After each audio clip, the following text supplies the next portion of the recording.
ನಮಸ್ಕಾರ, ನಮ್ಮ ಚಾನಲ್ಗೆ ಸ್ವಾಗತ. ಇದು ಬೆಂಡೆಕಾಯಿ ಚಟ್ನಿ ಮಾಡ್ತಾಯಿದ್ದೀನಿ. ನಾನು ಸ್ವಲ್ಪ ಬೆಂಡೆಕಾಯಿನ ತೊಳೆದ್ಬಿಟ್ಟು ಒರೆಸಿ ಸಣ್ಣಗೆ ಈ ಥರ ಹೆಚ್ಚಿಟ್ಕೊಂಡಿದ್ದೀನಿ. ಇದನ್ನು ಹುರಿದ್ಬಿಟ್ಟು ಚಟ್ನಿ ಮಾಡೋಣ.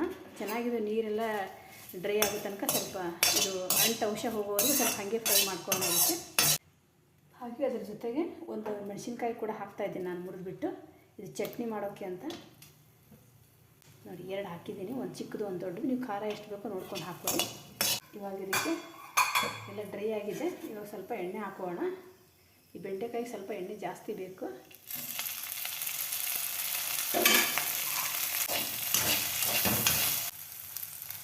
ಒಂದು 4-5 ಪೀಸು ಬೆಳ್ಳುಳ್ಳಿ ಹಾಕ್ಕೋತಾ ಇದ್ದೀನಿ. ಹಾಗೆ ಇದ್ರ ಜೊತೆಗೆ ಫ್ರೈ ಮಾಡ್ಕೊಂಬಿಡೋಣ.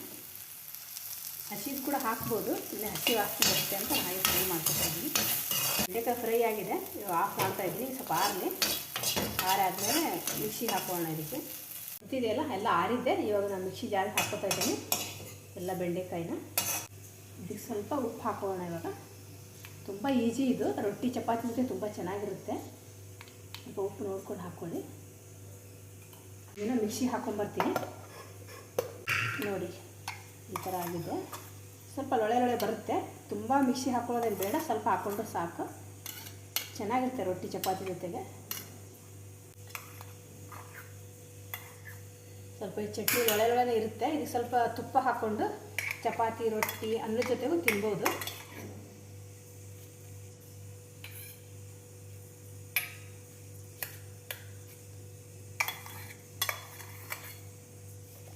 ನೀವು ಕೂಡ ಮಾಡಿ ನೋಡಿ. ಈ ಕೋಲ್ಡ್ ವೆದರಲ್ಲಿ ಚೆನ್ನಾಗಿರುತ್ತೆ.